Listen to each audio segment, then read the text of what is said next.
सूरत हाल आप देख रही हैं, इस वक्त जनूबी पंजाब डूब चुका है और सिंध को इस वक्त खदशा है सुपर फ्लड का। किस तरह से निपटा जा सकता है, इस वक्त फौरी इकदाम क्या किए जा सकते हैं?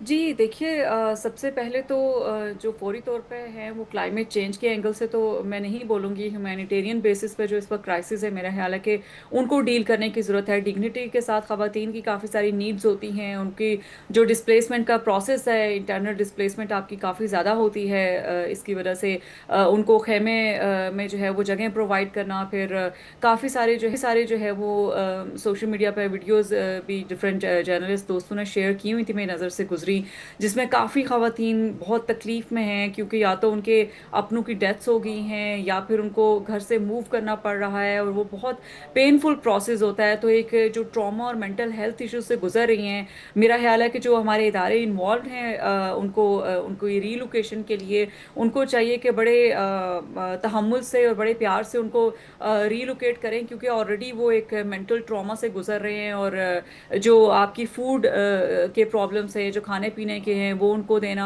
अद्वियात वगैरह प्रोवाइड करना, जो प्रेग्नेंट खवातीन हैं उनकी डिलीवरीज अगर ड्यूज हैं तो उनको देखना, उनके खाने पीने का देखना, ये बड़ा इंपॉर्टेंट है। क्योंकि आपके हेल्थ कैंप्स पे ऐसे सिचुएशंस में जितने लगते हैं वो सिर्फ आपकी वाटर बॉर्न डिजीजेज रिलेटेड लगते हैं, या फिर सांप के काटने की वजह से एंटी वैनम आपको जो होता है, इस किस्म के अरेंजमेंट्स होते हैं। आपकी प्रेग्नेंट खवातीन की जरूरत को कैटर नहीं किया जा सकता। बहरहाल ये तो ऐसी चीज़ें हैं जो मेरा ख्याल है इदारे इस पर काम करने की कोशिश कर रहे हैं, मजीद करने की ऑफ कोर्स ज़रूरत है।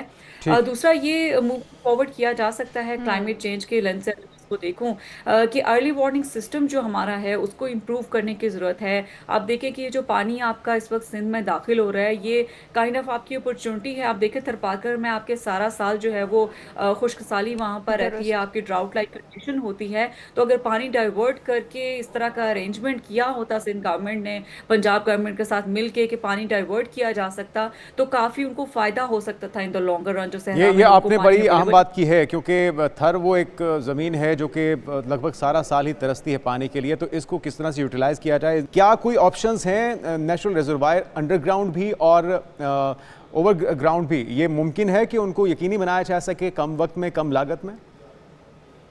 जी देखिए, जो आपके अंडरग्राउंड वाटर है, मेरा ख्याल है उसको तो रेगुलेट करने की ज़रूरत है। क्योंकि आप देखें कि जितने भी इस्तेमाल होता है या इसको खोद के निकाला जाता है, वो जिन जिन की ज़मीन पे होता है वो उसको ऑन करते हैं। उसका कोई हम्म। रेगुलराइज तरीका नहीं है, उसके उससे रिलेटेड कोई लॉ नहीं है कि आप कितना जो है वो ज़मीन को खोद के पानी निकाल सकते हैं और कितना आपको इस्तेमाल करना है। इसकी वजह से काफ़ी सारे आपके किसान ऐसे हैं अभी इस स्टेज पे, मेरा ख्याल है कि किसानों को क्रिटिसाइज करना फेयर नहीं होगा। लेकिन मूविंग फॉरवर्ड जो आपके ग्राउंड वाटर है, मेरा ख्याल है कि उस पर आबियाना लगाना, उस पर एक लिमिट लगाना बड़ा ज़रूरी है, क्योंकि पानी दुरुस्त। आपका बहुत ज़्यादा इससे वेस्ट होता है। इसके अलावा मैं तो थोड़ी सी अगर आपकी तौजीह कर दूं, कि ये जो 14 और 15 साल बच्चे का आपने कहा, वहाँ पर आपके रेस्क्यू इदारे नहीं पहुँच सके थे। वो चारपाई को उनने कश्ती में खुद कन्वर्ट करने की लोगों ने कोशिश की थी। तो जी। बहुत सारे हम्म। इलाके ऐसे हैं जो हमें गवर्नमेंट के बिहेवियर्स इस तरह के ऐसी सिचुएशन में बिल्कुल सही। नजर आते हैं, जिसमें टिपिकल पॉलिटिक्स वो खेल रहे हैं, उनका फोटो सेशन और इस तरह की चीजें हैं। तो उसके बजाय मेरे ख्याल है कि ज्यादा फोकस अगर बिल्कुल ठीक आवाम कह के रही हैं। ऊपर हो तो थोड़ा और कम मरीम किया जा साहिबा, सकता इस वक्त सूरत हाल जो है वो अगर हम देखें तो भारत के अंदर भी वही, पाकिस्तान के अंदर भी वही है। और हम डैम्स की बात करते हैं तो भारत में डैम्स बेतहाशा हैं, लेकिन इसके बावजूद भारत भी इस वक्त डूबा हुआ है। अब क्या करना होगा? क्या दोनों मुल्कों को बैठ के मिल के इसके ऊपर कोई कानून साजी करनी होगी, कोई इसके ऊपर काम करने की ज़रूरत है? और क्या भारत इसके ऊपर बैठने के लिए तैयार है? क्योंकि हर साल भारत भी इसी तरह से डूबेगा अगर भारत ने पाकिस्तान के साथ कोलैबोरेशन करके इस एनवायरमेंटल चेंज से निपटने के लिए इकदाम ना किए, या फिर इस पानी के इतनी ज़्यादा मिकदार में आ जाने से जो सैलाबी सूरत हाल है उससे निपटने के लिए कोई इकदाम ना किए।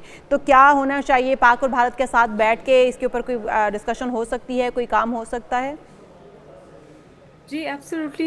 ये जो हम शेयर्ड रिवर बेसन्स हैं, हम पाकिस्तान और इंडिया के दरमियान, मेरा ख्याल है कि ये काफ़ी बड़ा इशू है। कि आप देखिए कि 1960 में जब इसको साइन किया गया था, तो उसमें ये बिल्कुल फोरकास्ट जो है वो क्लाइमेट चेंज किस तरह से उसको इफेक्ट करेगा ये नहीं किया गया था। तो I think this is high time कि इसको रिवाइज किया जाए अब, क्योंकि ये इतना इफेक्टिव नहीं रहा है।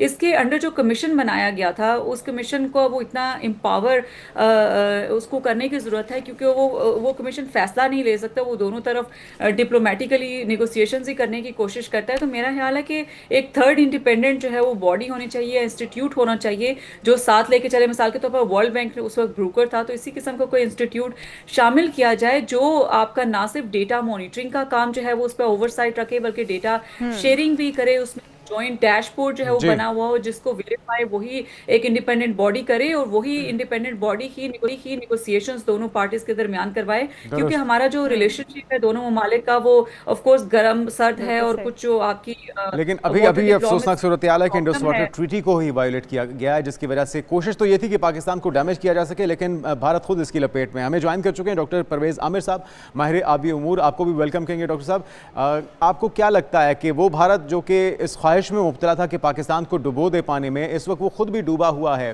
डैम्स की बड़ी तादाद होने के बावजूद भी, तो वसाइल ज़्यादा है, आबादी ज़्यादा है, रकबा ज़्यादा है, तो उनको नुकसान भी ज़्यादा हो रहा है। तो आपको लगता है कि मिल बैठ के इस क्लाइमेट चेंज का सामना करने के लिए कोई हिकमत अमली दोनों ममालिक को तश्कील देनी होगी, या फिर तीसरा कोई न्यूट्रल कंट्री या न्यूट्रल कोई ऐसा इदारा जो कि इसमें किरदार अदा कर सके, यही हल है या कुछ और भी ऑप्शंस हैं?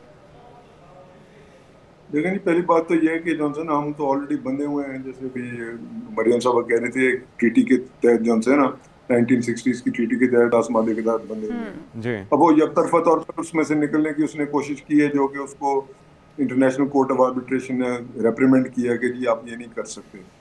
तो फ्रेमवर्क ऑलरेडी है, उसके अंदर ये जो 3 एलिमेंट्स हैं ना जी, ग्राउंड वाटर नहीं था उसके अंदर उस दौर के अंदर ये इशू, वो सरफेस वाटर की ट्रीटी थी। दूसरा क्लाइमेट चेंज का उस वक्त कॉन्सेप्ट ही नहीं था, ये अल्फाज इस्तेमाल ही नहीं होते थे। तीसरा जो सा एनवायरमेंटल फ्लोज थे कि जी अभी याद जो सी ना उसके लिए भी जो सी पानी की जरूरत है, तो ये तीनों कॉन्सेप्ट उसमें थे ही नहीं। हम कभी भी ये नहीं चाहेंगे कि जो सी ट्रीटी की बुनियाद है ना उसको हिलाया जाए। हम सिर्फ ये कि जो से ये 2-3 एलिमेंट्स जो नए आ रहे हैं ना, ये तो हालात के साथ आ रहे हैं उसको कहते हैं, तो उनके ऊपर बातचीत हो सकती है। अगले 3-4 साल में ना बातचीत हो सकती है, पार्टीज अपनी अपनी पोजीशन जो सी ना वाजे कर सकते हैं। अच्छा, तो डॉक्टर परवेज साहब, आप कह रहे हैं कि 2-3-4 साल में बात हो सकती है, जबकि अगला ही साल इससे ज़्यादा खतरनाक सूरत हाल लेकर मुंतज़िर है हमारा, और हम लोग कुछ ही महीने बाकी हैं अगले साल में दाखिल होने को, और दोबारा से हमें यही मौसम जो है, यही वो महीने दोबारा से देखने को मिल सकते हैं जिनमें एक्सट्रीम बारिश होगी। अगर अभी इसके हवाले से कोई काम ना किया गया, आप ठीक कह रहे हैं कि हम इंडस वाटर ट्रीटी को हमें वायलेट नहीं करना है, लेकिन वायलेट तो ऑलरेडी हो चुका है, भारत जो करना था वो कर चुका है, और भारत अभी भी बज़द है। जब पानी चाहिए था तब पानी नहीं छोड़ा गया, और जब पानी उनसे ओवरफ्लो हो गया या वो पानी उनकी कैपेसिटी से ज़्यादा हो गया तो पाकिस्तान की तरफ छोड़ दिया गया, और फिर बगैर किसी अल्टीमेटम के। इसके ऊपर क्या कानून साजी हो सकती है? क्योंकि